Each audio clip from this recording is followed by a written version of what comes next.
Hi everyone. It's Sunday afternoon here, and it's a beautiful, warm, sunny afternoon here in Northern California, and I feel very blessed that we are having this weather, as I know where you are in the world it may not be so beautiful. Probably isn't. So blessings on all of our friends who are navigating earth changes of all different sorts, whether that's earthquakes or volcanoes or flooding. So much going on right now. So blessings to all of you. Much love. And yes, the earth is going through a lot. And I wanted to share with you a few things that I've been mulling over.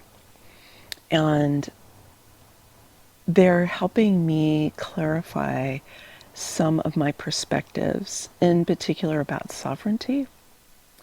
So many people are speaking about sovereignty these days, and it's understandable. It's a beautiful word, it's evocative, it resonates, it sort of is reminiscent of wealth and power, right? Of royalty and all of that.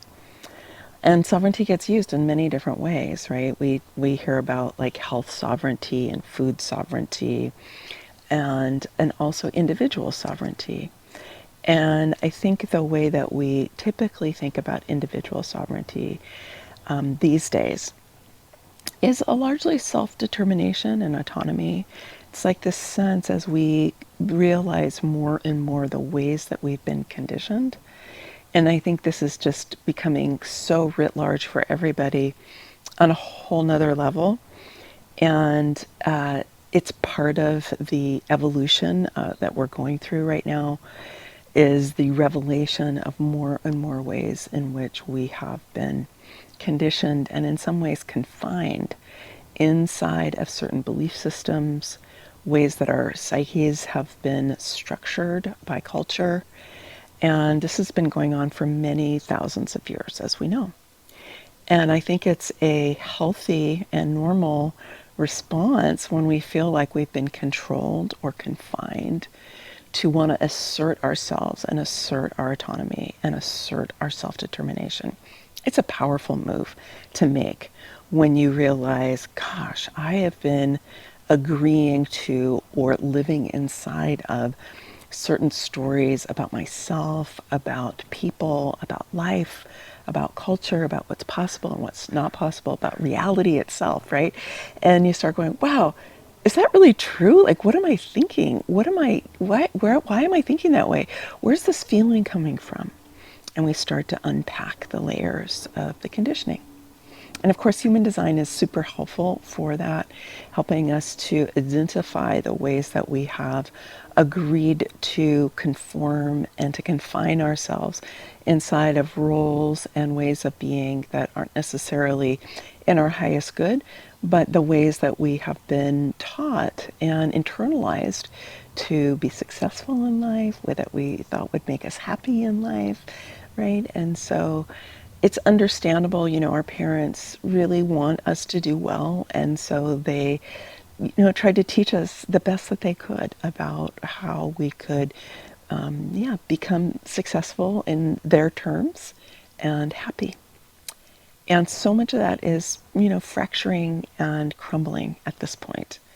And we're starting to wonder, my gosh, what really has been going on? And who are we really? How am I really? How are you really? Who are all of us really?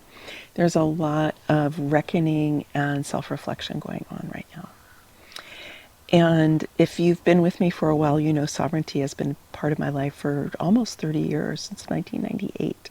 It's the first time I was introduced to the idea of sovereignty as related to the self. And this was when I was doing with a shamanic practitioner in San Francisco. And she actually helped me identify an entity that I had had in my energy field since I was born.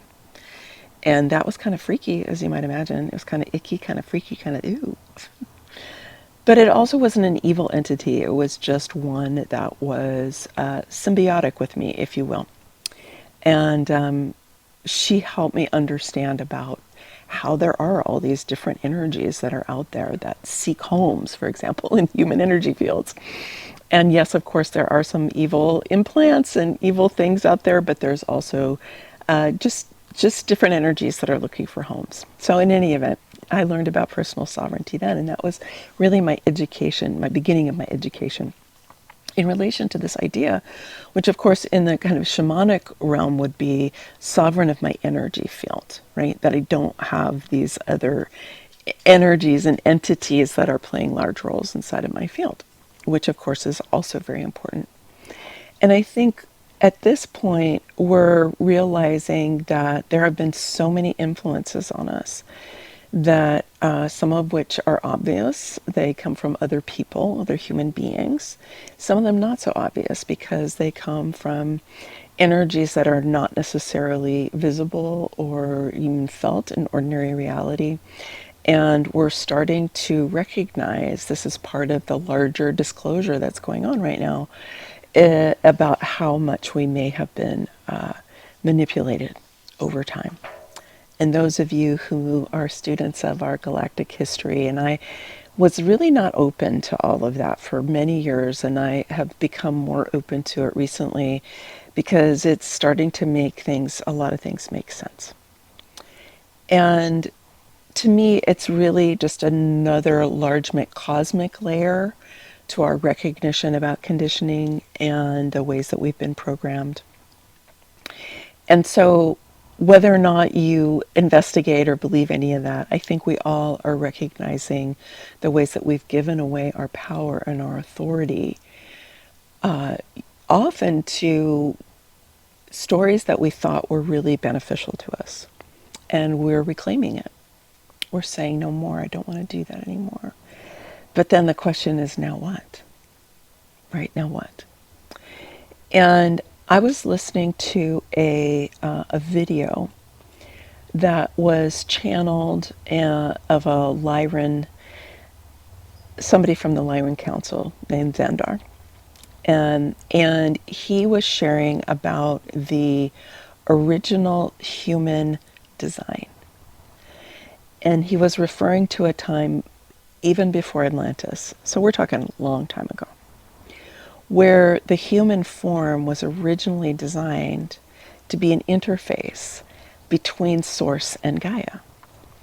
That we were a receiver, if you will, the pineal gland in particular, but we were a receptive form where we would receive and have energy flow through us from Source to Gaia, and then from Gaia through us out into the cosmos. And the key for this was allowing energy to flow. And there was no need for control. There was no need for programming. There was none of that at that point. It was really about being almost like a conduit, if you will, right? A bridge between different sources of energy. And this is a really interesting thing for us to think about, whether you want to believe this came from a Lyran ambassador from the Lyran Council, but this idea that when we are no longer have conditioning and we no longer have all this programming, which was installed in us at some point and that we have carried out for a long time, that what happens then? And so for me, the process of becoming sovereign, if you will, is first a process of recognizing this conditioning and recognizing if we have programs or entities or other energies in our field that are not us, right? What's me, what's not me?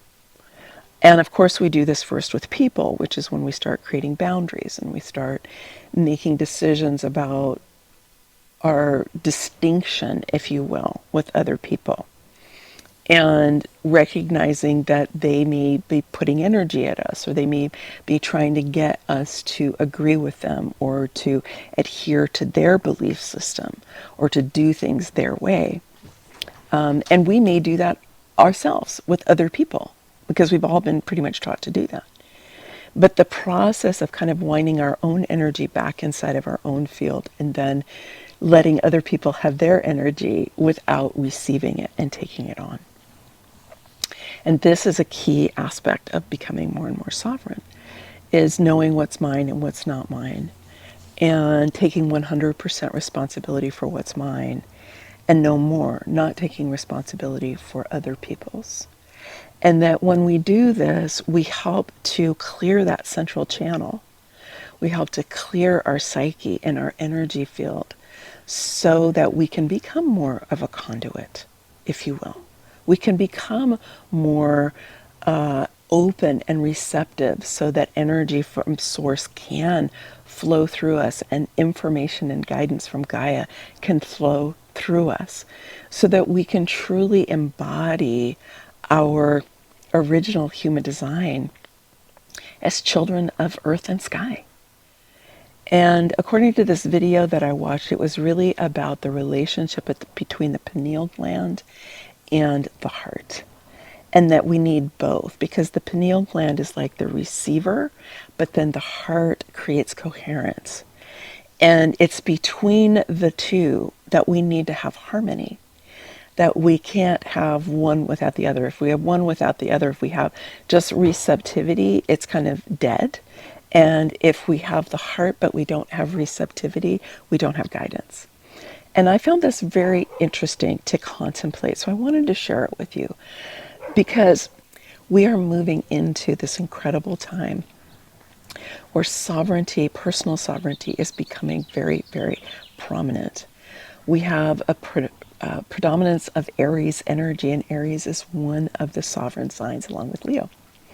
And in April, next month, after the spring equinox or the Aries equinox that's coming up next Friday, we will have somewhere between 7 and 9 orbiting bodies in Aries. And so this provides us with an enormous opportunity to foster our sovereignty. And so you may know that I wrote a book called Feminine Sovereignty, and so I have taken the time to really unpack what does it mean to become sovereign, and what are the elements of that. And we start with this desire for autonomy and self-determination, which is totally understandable, and generally what happens, what we do when we feel like we've been controlled and when we have been controlled and we want to liberate ourselves. But then what, right? Just casting off that conditioning, then what? The key for me is always building our relationship with our higher self, our inner being, or our wise one within, whatever terminology you choose to use for that expanded part of who you are that is eternal, has lived through all the lifetimes, and that is here to support you with guidance, with compassion, with love, with kindness and direction. And we have been very disconnected from our inner guidance because we've been looking outside. We've been getting information. We've looked to gurus. We've looked to teachers. We've looked to all kinds of outside sources, right, to tell us who we are and what we should do. And we're really at the end of the age of gurus. I mean, even what's coming out in the Epstein files, where we're seeing all of these different spiritual teachers and political leaders and whoever that we may have thought we could trust in the past. And we're saying, oh my gosh, maybe not so much. And so it's the end of the age of the guru, and it's the time of the rise of the sovereign. And so the key aspect of becoming sovereign, in my view, is learning to tap into your inner guidance. And so the first 4 pillars of feminine sovereignty are the elements that we need to grow our inner sovereignty, to grow our inner guidance, to help dismantle the things that have been in our way, and to be able to foster that sense of connection, right? That interface with Source and with Gaia. And then the second 4 pillars is, okay, so once we do that, how do we show up in the world? What is our purpose? How do we contribute? How do we communicate with each other? How do we work together? And ultimately, how do we take care of our planet as stewards, as sovereign stewards? And so this is a body of work that I will be bringing out more and more, and infusing it with this understanding of this moment in time that is so fertile. and so full of potential, and yet also overwhelming and confusing, and sometimes energetically, activating and all of that, and emotionally activating, because the energies that are coming in from the sun in the galactic center are pushing out the conditioning, right? It's just pushing it out. The higher energies are coming in and they're pushing out the lower energies. And this is one of the reasons we can get so activated right now. And other people, we're seeing it big around in the world. So much anger, so much violence. And so for us who are really ambassadors of the future, proponents of New Earth, is for us to grow that inner sovereignty, to learn how to come into that inner state of peace and receptivity and neutrality, emotional neutrality, which is where our inner being lives. And to connect more from that place and to live more from that place. So I will be sharing more with you, and I will do a video for you soon on the Aries equinox, which I said is coming up on Friday. But I wanted to just share some of these reflections with you that I was mulling over on this beautiful Sunday afternoon. And I would love to hear from you in the comments about how are you doing? How are you navigating this kind of overwhelming and confusing and yet exciting and fertile time? And what do you feel about is maybe, when I share this about the original human design, right? How does that land for you?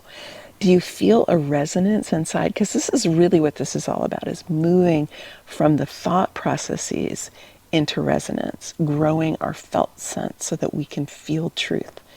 And that's what inspired me to share this with you today, is as I was watching this video, I could feel the truth of it in my body. I could feel the resonance of it.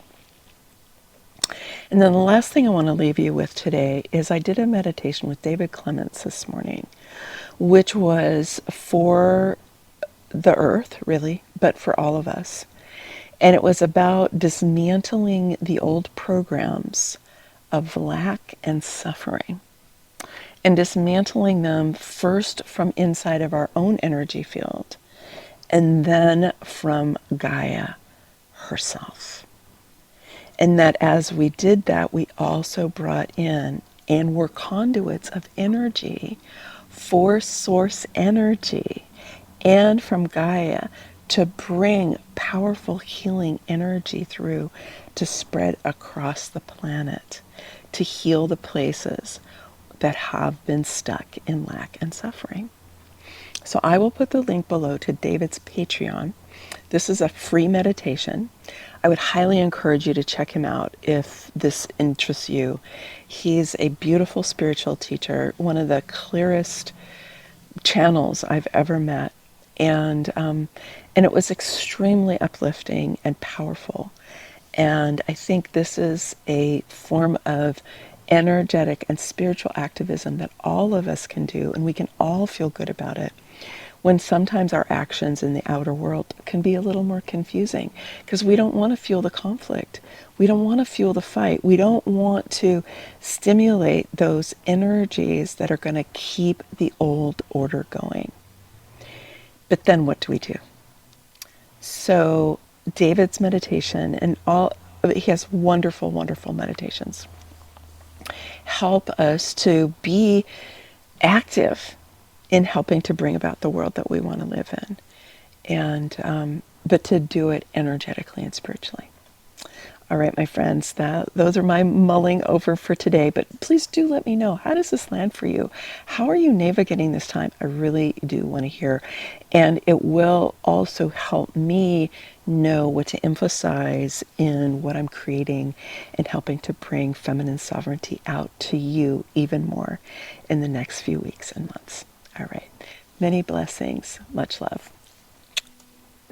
Bye for now.